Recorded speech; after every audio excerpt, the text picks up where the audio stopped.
When hope is gone, undo this lock and send me forth on a moonlit walk. Release restraint level 0.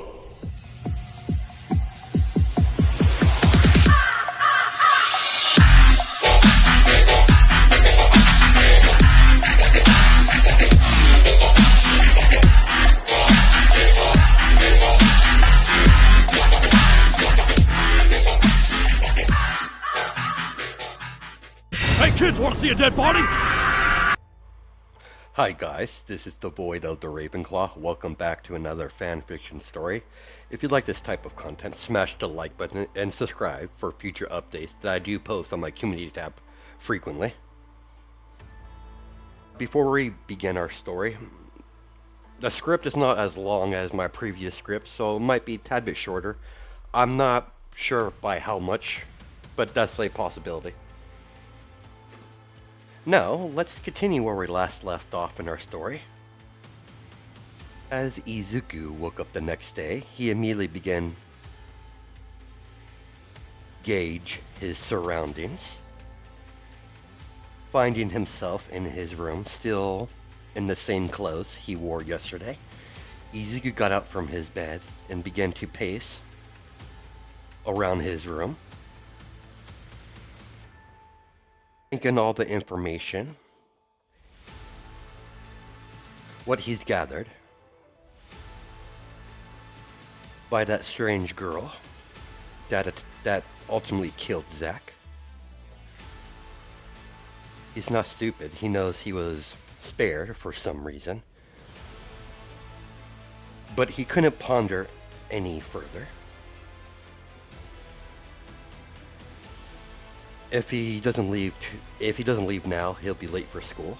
As he got up, he got his bag and left his room and went to the kitchen to get a quick breakfast, then left his house to go to attend another day at that boarding school that's filled with rich kids. It's a very rich academy. Not the same academy that Ida or Mina went to, but it's another one of those. As he began his boring routine, when he got to school several hours later, the final bell went off as he gathered all of his belongings into his backpack as he left the school grounds, mostly undisturbed.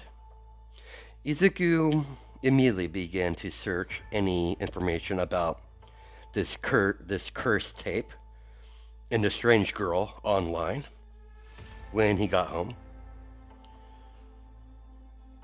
There's a lot of things he doesn't know, so he plans to fix that. The fact that Zack's death is currently all over the news. He knows what happened yesterday wasn't just a fucked up dream. But he was interrupted during his research by his mental link he shares with his own mother. After all, he has a variation of his mother's quirk. Because of that, they share a mental link. No matter how vast the distance, they're able to keep in contact with each other. Sorry it took me so long to contact you, sweetheart. I hope you've been well. It would ease your mother's heart, after all. I've heard of the recent events that's been going on in Japan. I'm fine. It's at least been very interesting. That's good. I have arranged several things on my end of things. We will be leaving Japan earlier than expected. Not gonna lie, Mother. I'm pleased to hear that. I think it's time for me to have a change of scenery. Trust me, dear, you'll like it here. Well, I'll have to let you go. I have some things to deal with. I'll contact you in 4 days. Make sure you pack everything you need.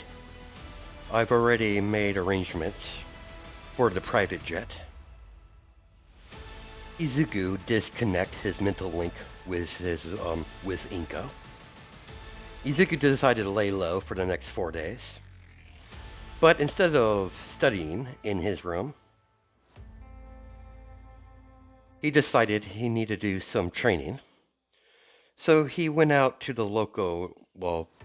a local junkyard in the bad part of town. There's plenty of heavy objects he could train with his telekinesis. The perfect place to do this. The part of the city he is blocked off. Only heroes patrol this area, very rarely. So he won't have any issues using his quirk out in public. When Izuku finally arrived at the junkyard, he immediately saw several large objects that he begins to levitate in the air. As you can see several refrigerator stoves and a couple of cars being hovering in the air harmless. Continue this to lift up different objects and increase the number he's lifting up with his telekinesis. It started to get dark at the junkyard as the sun is finally beginning to fall, as the moon is visible in the sky. He felt a presence watching him in the shadows. He could tell whatever is watching him in the shadows by the body type, by the body figure. It's a female. He could easily tell by her curves, even in the shadows. It's definitely noticeable. When Izuku began to slowly head towards one of the exits to leave the junkyard, suddenly a car flew past him and blocked his path. Izuku tried to run towards one of the other exits as more cars flew past him, blocking all of the paths out of the junkyard all at once, leaving Deku blocked in. The cars are blocking all the exits. It would take some time to get the cars floated up in the air. I said he probably could use his telekinesis to either float the cars out of the way or fly, but he hasn't actually tested that. He hasn't tested that theory out just yet. It's impossible at the moment. The most he could do is hover. Whatever's doing this, if he tried to fly, he would be distracted by concentrating and leave himself wide open to be attacked. He wasn't about to give her a perfect opening to attack him. Izuku was on high alert, seeing all the pathways being blocked by cars. He finally gauged his surroundings, knowing he's fully trapped in here. Izuku channeled his quirk and used his telekinesis to unblock all of the pathways, as the cars go flying in all different directions. As he immediately booked it, using his telekinesis to make himself hover, as he hovers out of the junkyard with incredible speed. When he finally exits the junkyard, he skid to a stop. He's only hovering above the ground with his telekinesis. He can't fully fly yet. It's still a theory, but he's already made the groundwork for it.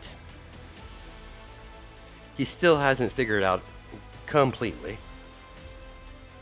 His feet gently touched the ground as he extended both of his hands towards the junkyard, as all of the cars that were piled up on each other begin to float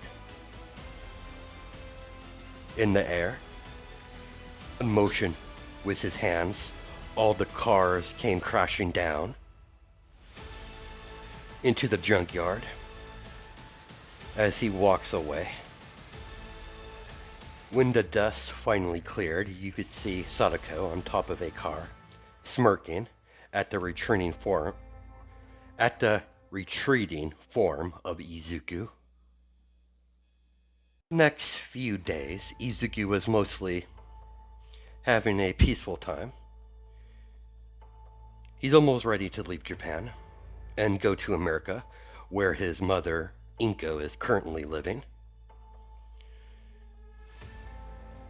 Week before his departure, Izuku was walking down the alleyway when he got out of school as a portal opened up in front of him as three figures step out. Kirigiri gave Izuku a polite bow. Greetings, son of All Might. We have come here today to kill you. Today. We have come here today to kill you today. Nothing personal. You're just less protected than your elder sister. No, Kirigiri. Let's just kill the brat. Shigaraki has a vicious smile on his face. Nomu, kill him. Nomu didn't give Shigaraki a verbal response. He just rushed forward, cocking his hand backwards, ready to strike a powerful blow upon Izuku. Before the creature could even hit him, the Nomu was sent flying backwards, crashing into buildings. Smart move on targeting me. You clearly want to hurt my father in any way possible. That means you're a bunch of villains. As Izuku's facial, calm, collected, unemotional facial expression turned into a vicious grin. That means I don't have to hold back. Kid gloves are coming off, villains. You're too stupid to understand that. That means in other words, I can finally use deadly force. As Izuku still has a vicious and deadly smirk on his face, Izuku extended his hand towards the Nomu as he began to throw him around with his telekinesis like a rag doll into one building after another. Luckily, he's in part of the city that's been sealed off because of the villain attacks, the constant villain attacks. Only one that enters this part of the city is the heroes that do hero patrols in this place. It's very rare, but they still patrol it. But this area of the city is mostly ran by villains. So Izuku can finally let loose with his power without worrying about the fallback for being the #1 hero's son. He lifted up the Nomu in the middle of the air, trying to struggle to break free, but it can't do anything. No, villains. You could really do a lot with a telekinesis quirk if you train it enough and unlock side abilities like this. As the Nomu was ignited by fire by Izuku using cryokinesis, Shigaraki's shock and horror, the Nomu that he brought here to kill the brat, is being engulfed in green fire, getting blasted with green fire over and over again. Eventually, the fire is overpowering the Nomu's healing factor, ultimately killing the living weapon in front of his eyes. Master, I believe we should retreat for now. We clearly underestimated him. Shigaraki grind his teeth, clearly frustrated, as he tightened his fists and glared at Izuku. This is not over. Next time we meet, I'm gonna kill you. You could clearly try, villain, but you will fail, nevertheless. You're broken and defeated in front of me, villain. Then I will kill you. And your death won't be a fast death. I will kill you slowly. Like my old man, I don't make a habit of keeping my opponents alive for very long. Suku watched Shigaraki enter the portal that Kirigiri made to go back to the bar. Shigaraki returned back to the bar completely enraged as the monitor turned on, revealing it to be All For One. Seeing his sensei, he kneeled down to one knee. Completely forgotten. Did it go? Is the son of my eternal rival dead? Oh, sensei. Explain. He eventually tracked him down in the part of the city that you mostly control. He was in the perfect place for an ambush. But I might have underestimated him. He eradicated the Nomu using fire, apparently. He said it is an off ability of his telekinesis quirk. I did not expect him to have access to cryokinesis. For one has a crazy smile behind his mask. He knew the youngest son of his rival was different. Suddenly the bar power was cut. Only thing was that was left on was the monitor. So All For One's been using to talk to his apprentice. Shigaraki and everyone else in the bar was thrown across the room as they were all pinned to the wall, unable to move. Everyone could hear sounds of water dripping as Sadako stepped out of the shadows, with her hair covering mostly her face, concealing most of her face. Who might you be, my dear? I'm giving you this one and only warning. Stay away from Izuku. He belongs to me. Next time I cross paths with any of you, I'll kill you all. As the light flickered on, as she was nowhere to be seen, All For One was starting to laugh, as everyone was able to move again.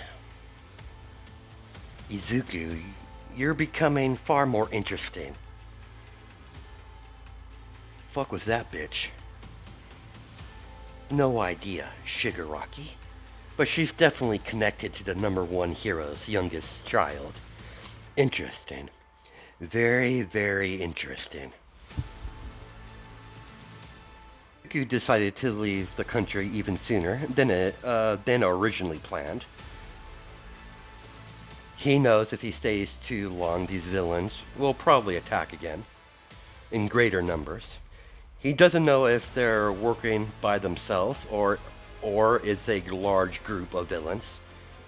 Clearly not having all the correct intel is a dangerous thing. It could put him in a dangerous situation. In the dead of night, he packed up all he needed in his duffel bag and snuck out of his room. Well, out of his house, through the window of his room. A few hours later, he arrived at the private airstrip or hangar.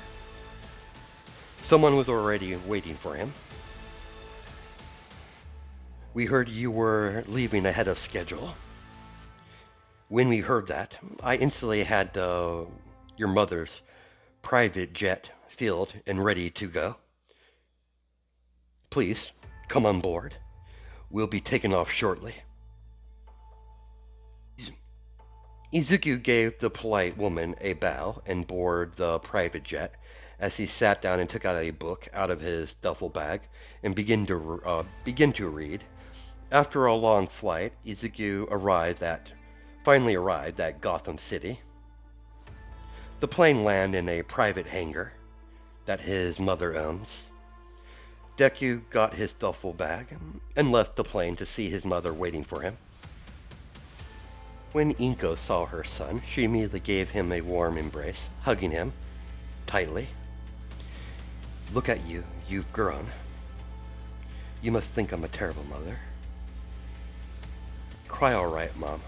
I know you had your reasons. I'm here now. That you are, my boy. You must be famished. Let's go home. As they both enter a limousine, as the limousine begins to drive towards a large manor in the rich part of Gotham. Clearly been doing well for yourself, Mother. She gave her son a smirk. I'm your mother. I could thrive anywhere, even in Gotham City. I take it not everything you do is legit. Of course not, dear. Your dear old mother is one of the biggest figureheads in Gotham City, in the underworld. I have my own people that obey my every single command I give them out. Come on. As she guided her son around his new home, she started to cook for her son. She could easily have one of the private chefs that she employs, that stays at the manor to do it, but she would rather do it herself. She hasn't seen her son in years. She wants to cherish as much time she has with him as possible. She loves both of her children greatly, but she's not ashamed to admit it, that her youngest, her son, is foremost her favorite in her eyes. Izuku began to eat with his mother as they talk with each other, the small talk. Has always kept contact with her son, with their psychic link.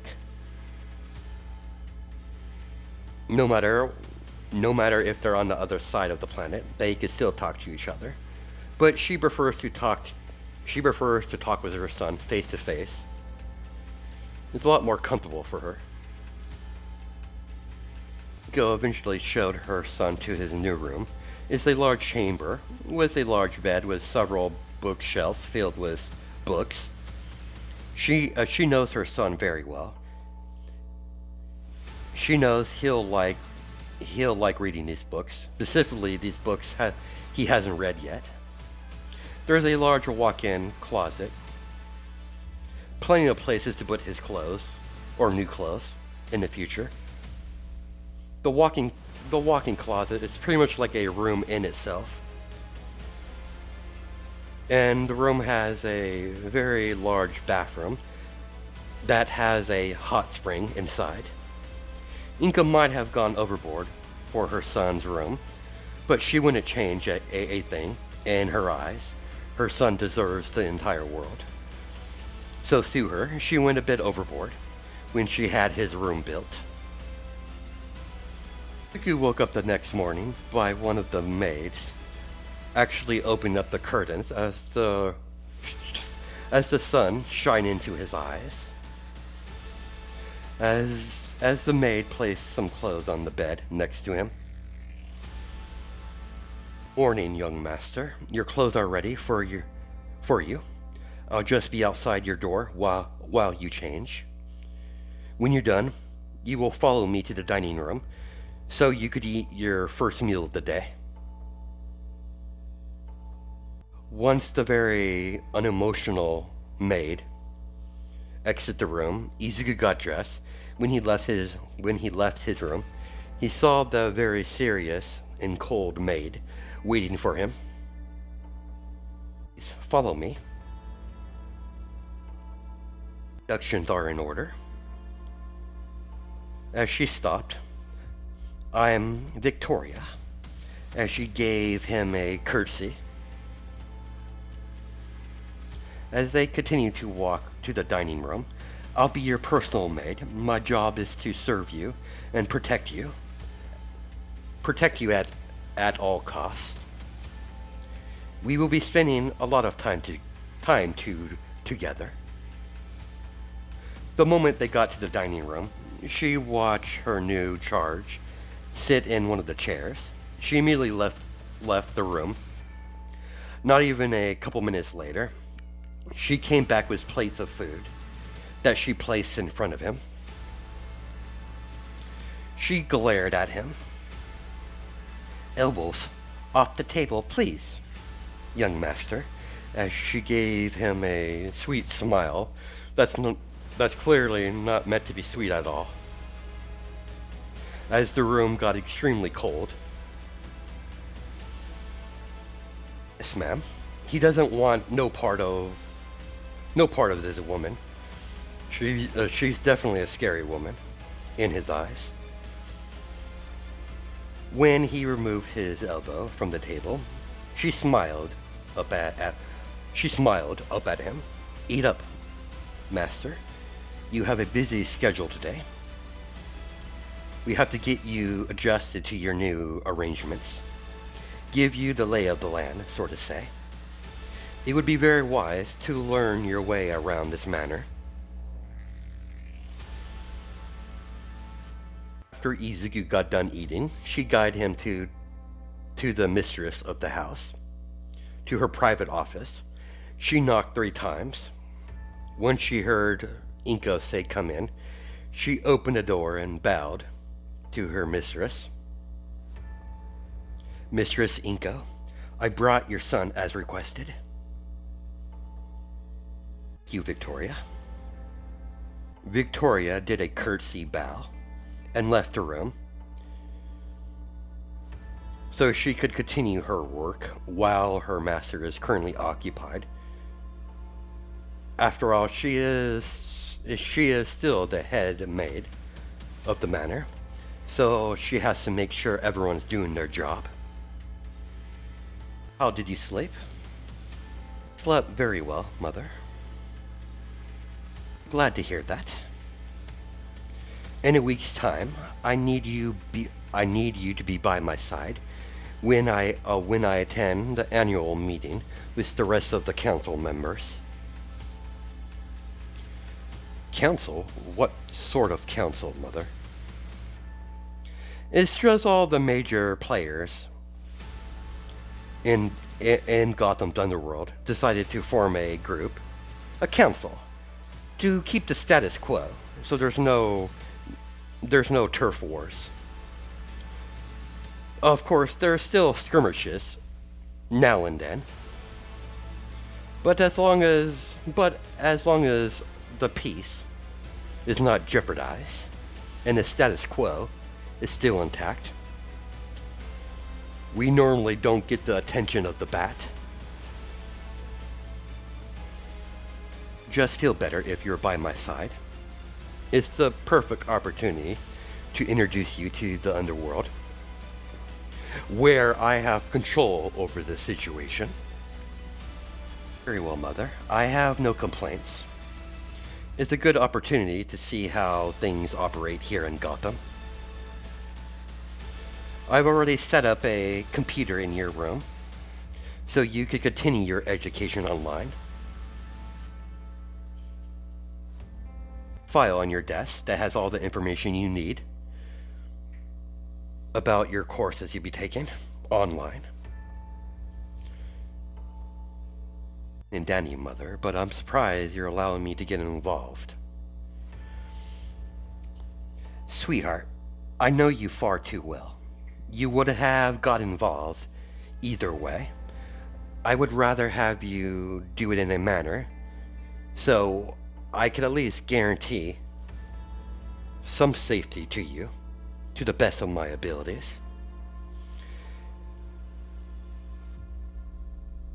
Do need to keep your identity as secret as long as possible until the meeting. I heard about the little street gang you were operating in Japan. Those skills you learn while operating a gang, no matter how small it was, will prove useful in Gotham. But that was a nasty bit of business you were involved in with your former members. You still refuse to tell me what exactly happened. It's best to leave it alone, Mother. What's done is done. That it is, son, that it is. So, how are you getting along with Victoria?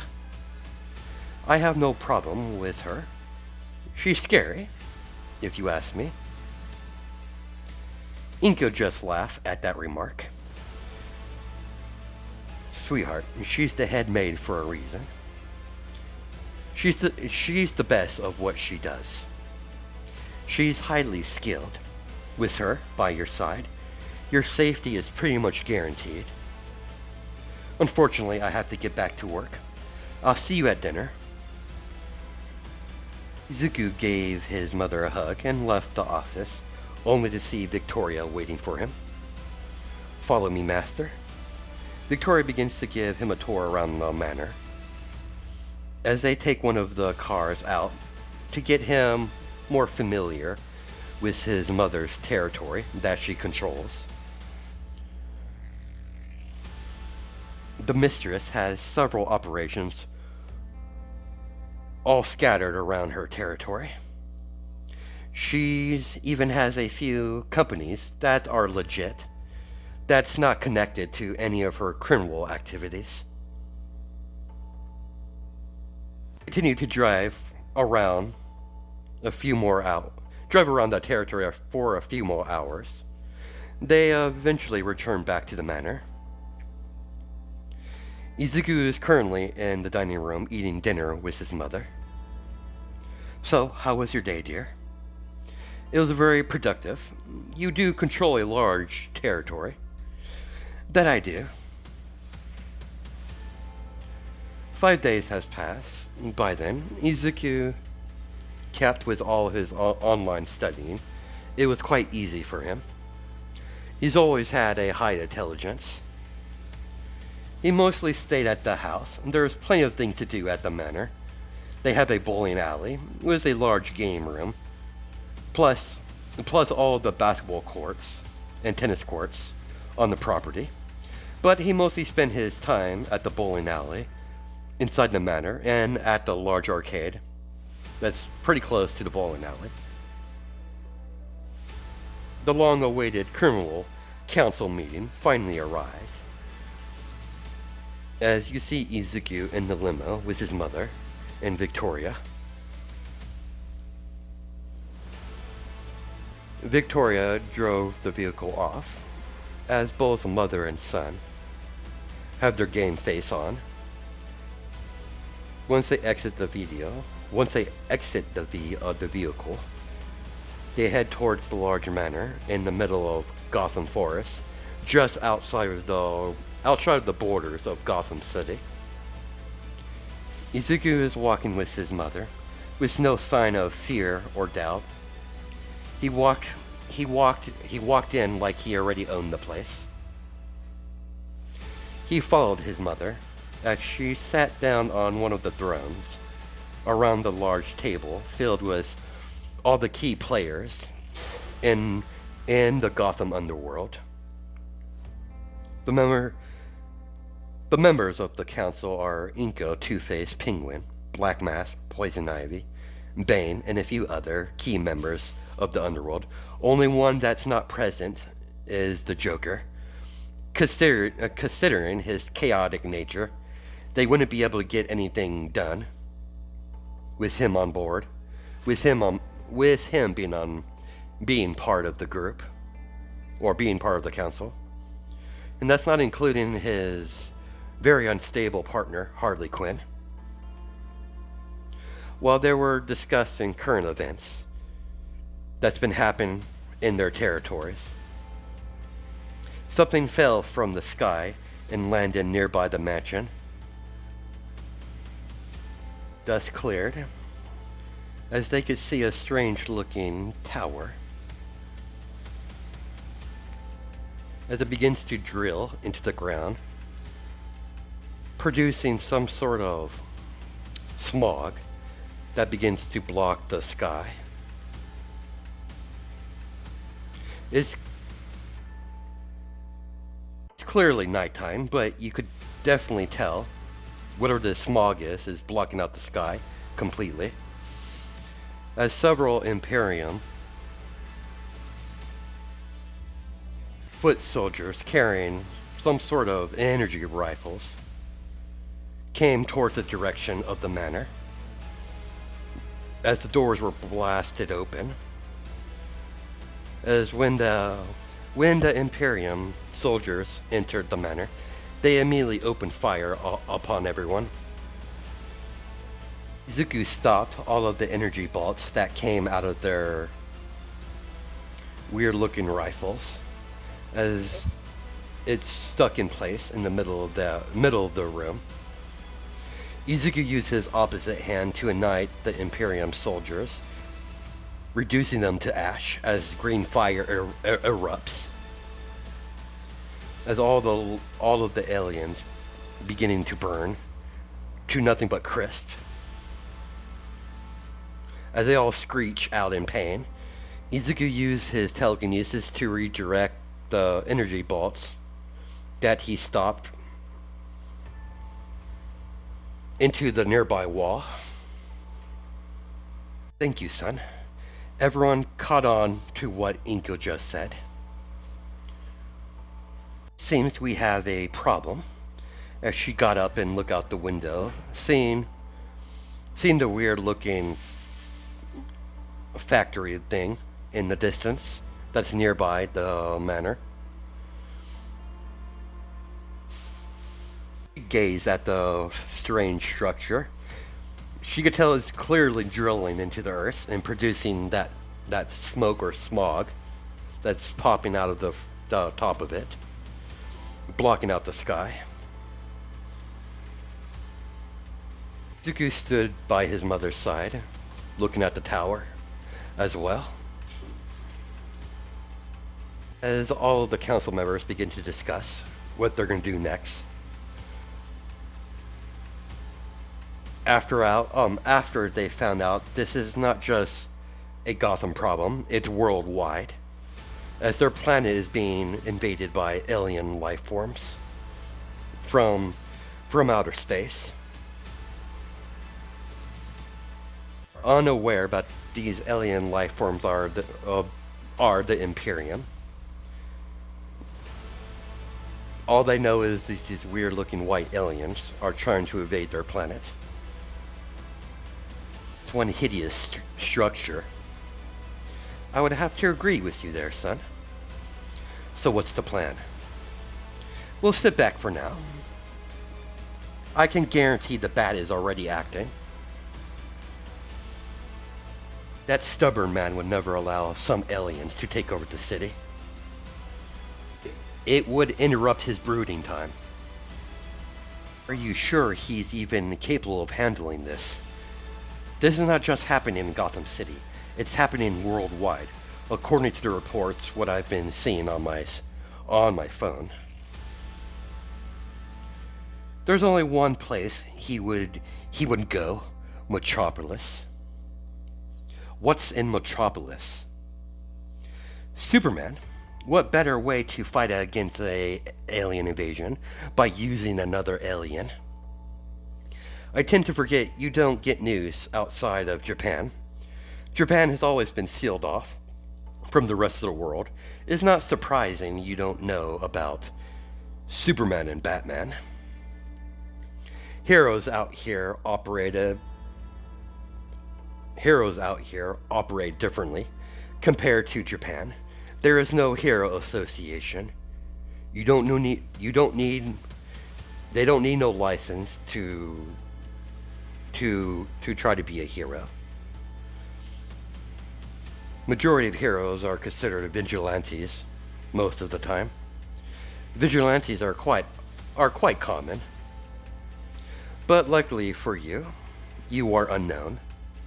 So, go have fun. Are you sure, Mother?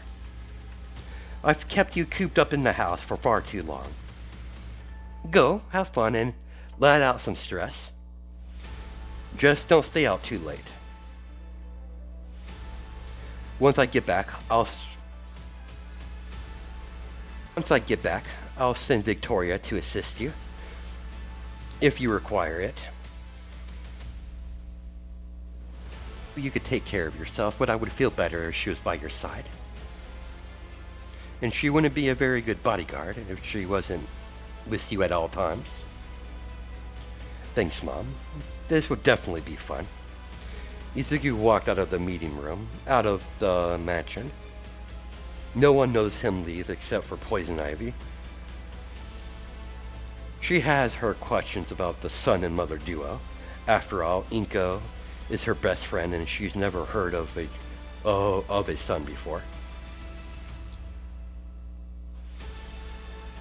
Even she never knew she had a son. Poison Ivy clearly remembers Inko mentioning plural, not singular, so she has more than one child. He decided to start his fun on targeting the eyesore next to the mansion, a couple miles out, as he sees more of these aliens coming out of the weird factory. When the Imperium foot soldiers got into range, they instantly opened fire upon Izuku. Izuku stopped all their laser bolts with his telekinesis as he redirected their own energy bolts back at them. Izuku began to ignite several of the aliens in green fire using his cryokinesis. Izuku has only activated this by pure accident when he was training with his telekinesis.